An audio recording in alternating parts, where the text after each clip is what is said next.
તો હવે ચોમાસું આમ નજીક જ હવા આવતું જાય છે એટલે તમારે એ બાજુ કેવું વાતાવરણ છે ને એ ખાસ કરીને કે હવે કમેન્ટ બોક્સમાં જણાવી દેજો ને લગ્ન પૂરા છે કે એમાં બંને હાલત જો આવી થઈ ગઈ બહુ લગ્નના લાડવા ખાવા હતા મેં શું ખાધો ને તે શું ખાધું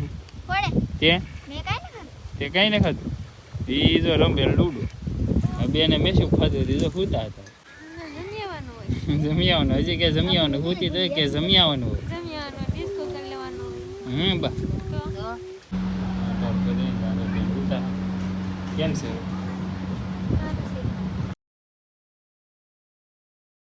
હેલો યુટ્યુબ ફેમિલી શું કહેશે તમારા નવા બ્લોગમાં કેમ છો ફેમિલી બધા મજામાં બધાને જય માતા સર મહાદેવ તો ફેમિલી મસ્ત મજા ફ્રેશની બ્લોગ શરૂ કરી દીધો છે અને ફેમિલી આજે કે આપણે ભાઈ ઘરે સહી એમ કંઈક હતું ને આપણે કે લગ્ન સખત લગ્નમાં જ ચાલુ હતા હજી કાલે ગયા હતા લગ્નમાં અને એનો આપણે કે ભાઈ શૂટ કેવું નહોતું લીધું ને કંઈક લેવા દે કંઈક ન લેવા દે મમ્મા ઘરનામાં હોય કે એ કંઈક જોવું પડે એવું તો કહેતો ને આપણે કે ભાઈ ખેતરનું વાતાવરણ કેવું આપણું કંઈ બતાવ્યું નહોતું આજે પાછા બતાવી દઈએ આપણે તો જુઓ આપણે નારિયેલું ને આપણો રસકો આપણું ખેતર જુઓ ફાઇનલી હે કે આખું ખેતર ખેડાઈ ગયું છે પછી અહીંયા આપણે જે ભર નાખ્યા હતા ને એ બધા કપાઈને હે કે ભાઈ વીઆઈ ગયા છે અંદર જરૂર પણ હે ખડકાઈ ગયા છે આપણા શેડમાં હે કે બધી સાઈડ કાપીને ખડકી દીધી છે પછી આપણું ખડ જો કેવડું મોટું મોટું થઈ ગયું છે હમે હો થઈ ગયું બધું મોટું પાછું વળખેટ આપણે વાઢ્યું હતું ને દીવા નાનું હતું અત્યારે પાછું વધી ગયું લગ્ન પૂર્ણ છે કે ક્યાં ને બધે છે કે ફરતા પાવડા ને ખેડ કરી નાખી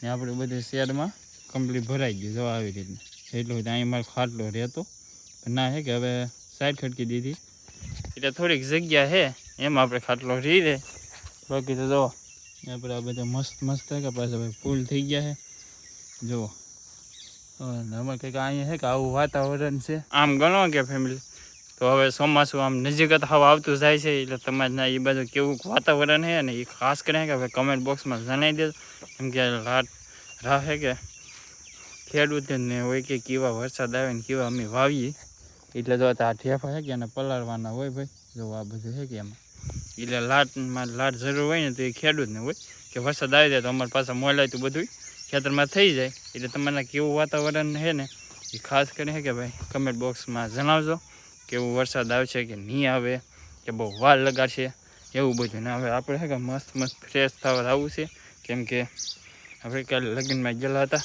તો કે કપડામાં સારીને વળી ગયું છે ડિસ્કો કરते ને તો ગરમીને પલળી જાય એને લીધે કે કપડામાં સારી વળી જાય તો આપણે કે મસ્ત મસ્ત ફ્રેશ થવું હોય પહેલાં કે આપણે ના આવી ફેમિલી તો ફાઇનલ હવે આપણે બધા લગ્ન કમ્પ્લીટ પૂરા થઈ ગયા છે હવે અમારા સગાવાલામાં કે એક લગ્ન નથી રહ્યા હવે એક જગ્યા પાસે આવવાનું છે એ અમારા ઘરમાં આવવાના છે એ અમારા દાદાનો છોકરો જ ભણવા જવાનું છે એ 2 દિવસમાં કે ના પાછું લગ્નમાં જવાનું છે ને અહીંયા એટલામાં હતા કે હગા એ ના બધા પૂરા થઈ ગયા છે ને લગ્ન પૂરા છે કે એમાં બંને હાલત જો આવી થઈ ગઈ બહુ લગ્નના લાડવા ખાવા હતા હા હે કેમ છું હૈદા નહીં લગ્નના લાડવા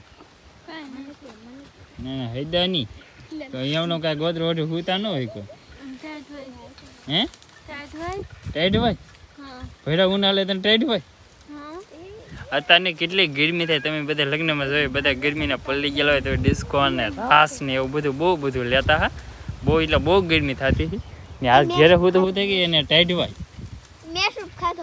હે મેં શું ખાધો ને તે શું ખાધું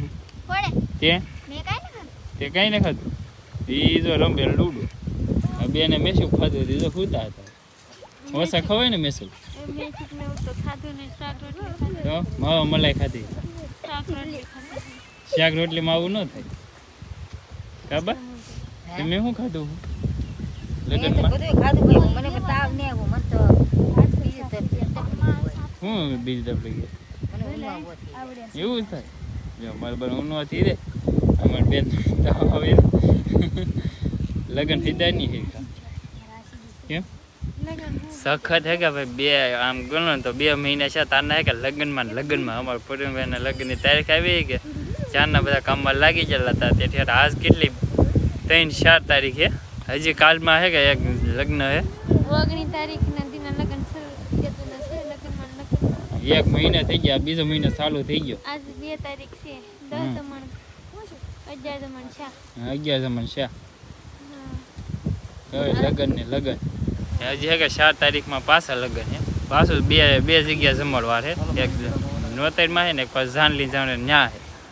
ના કેમ થાય? જમી આવવાનું. હજી કે જમી આવવાનું. પૂછી તો કે જમી આવવાનું હોય. બા તો હજી મૂકવું નહીં ખાવાનું. અત્યારે છે કે બેને દવાખાને લઈને જવાના છે. અત્યારે કે ટાઈમ થઈ ગયો છે 3:30 જેવો ટાઈમ થઈ ગયો છે. અત્યારે દવાખાનામાં ખુલી જાય આ બાજુ એટલે અત્યારે કે અમારા બેનને દવાખાને લઈને જવાના છે. તો એ કે હજી એમ કે લગ્ન કરી લેવાના હોય. એમને કીધું હવે અમારે ન્યા કરવા છે. હા તો હાલો ગોદરું મૂકી જાઓ. હાલ ગોદરું ઓઢીને બે થાય કાબા હવે આમાં ટેટ વી જાહે.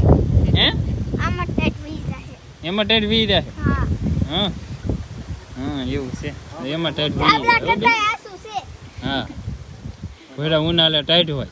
હા કા જાનું હા આ એક તો ગરમીનું રહેવાતું ન હોય. હા રેવાતું ન હોય એને અહીં ટાઈટ હોય. ઈ તો પછી કામ મળે જૂતેલી છે. તે કામે તો હલે જ જોતે ને હવાની લૂડો રમે. હવે ને હવે કા મુક્તિ દે. હા હા આમ કરે પાછું. ઓલું કાપ્યું તમે શું કાપ્યું? સેટ સમજરી તો ઓલા કાંઈ ટ્રેક્ટર પીડાના એ ઓલી સેટ છે. ઓલી સાઈડ હું ઈ માલે નીટ દીધી એક પૂળો સાઈડ કાપી એમાં કે મેં સાઈડ કાપી જો એક પૂળો કાપી તો કેટલી કાપી તમે જોઈ આવો જાવ ને. આ તને પૂછી લે કેટલી કાપી આ તો કેટલી કાપી જો લાડ ને કાપ્યો જાવ જાવ આજ તો તારી વગી નહીં મેં કાપી છે ને બધા કાપવાના છે. હાલો મારે કામ ચાલો તમારે હજી તો આ તેના ભૂર પીડા ઈ કાપવાના છે તેને એક આ સાઈડ પીડો ઈ બધા કાપીને નાખવાના છે એવું છે. તો અત્યારે કે બેન ને લઈ જવા છે દવાખાને. તો પેલા કે અમે દવાખાને જઈ આવીશું નકર પાછું કે બંધ થઈ જાય તો બાટલા કેવું કંઈક સડાવવાનું થાય કે તો પછી લોસાવાળી થાય. બાટલા સડાવા તો તને જોઈને તો એવું જ લાગે બાટલા કે છે બાટલા ને સડાવા ને સડાવવા. ના હાલો ના જઈને જોઈએ હવે. હા હવે કે પેલા દવાખાને જઈએ તો ફેમિલી અમે આવેલા હતા હોસ્પિટલ. તો અત્યારે કે ભાઈ અમારા બેનને સડે છે બાટલો કેમ કે તાવ ને માથું ને ઉલટી ને એવું બધું એક સાથે થઈ ગયું તેને લીધે અત્યારે કે તાત્કાલિક બેનને બાટલો ચડાવવો પડ્યો. તો આધાર કરીને તારે બેન ઉતા કેમ છે સારું છે હા હજી કે બાટલો શરૂ કર્યો છે એવો એ થાય કે અડધી પોણી કલાક જેવો ટાઈમ થઈ જાય અહીંયા બાટલો સડી જાય છે. કેમ કે હમણાં કે લગ્ન બહુ ગીરા ગયા એટલે હિતરા નહીં હરખ્યા દવાખાને આવવું પડ્યું. હા તો એ બતાવું છે કે વેટ કરી લઈ એવું હજી કે બાટલો સડે ડિસ્કો કર્યો ને હે બહુ ડિસ્કો કર્યો ને હા એટલે બાટલો ચડાવવો પડે. એટલે સડાવવું પડ્યું ઓછો કરે ન કર્યો તો ના આવું પડે. ખબર થઈ રહી કા કાલે શું થાય એ વાત હશે. એટલે તો બેને બાટલો સડી કેમ તેને કે હવે આપણે અહીં બેસવાનું એટલે બાટલો સડી રહે ને ત્યાં તો ફેમિલી અત્યારે ફાઇનલ કે ભાઈ આપણે વીએસસી પાછા ઘેરે અત્યારે વાગી રહ્યા છે 5-5:30 જેવું. અને અત્યારે પાછું આપણે જવાનું છે ભાઈ ગામમાં કે દૂધ ને સાઈને એવું લેવા જવાનું છે. તો આપણે જવાનું છે ગામમાં. અને હવે આજના બ્લોગને અહીંયા કરીએ અને આશા રાખી કે તમને અમારો મજેદાર બ્લોગ ગમ્યો છે. ગમે ત્યારે લાઈક કમેન્ટ છે સબસ્ક્રાઈબ કરવાનું બિલકુલ ભૂલતા નહીં છે. અને પહેલી વાર તો સબસ્ક્રાઈબ કરી દેજો. મળીએ નવા મજેદાર બ્લોગ સાથે. ત્યાં સુધી બધાને જય માતાજી.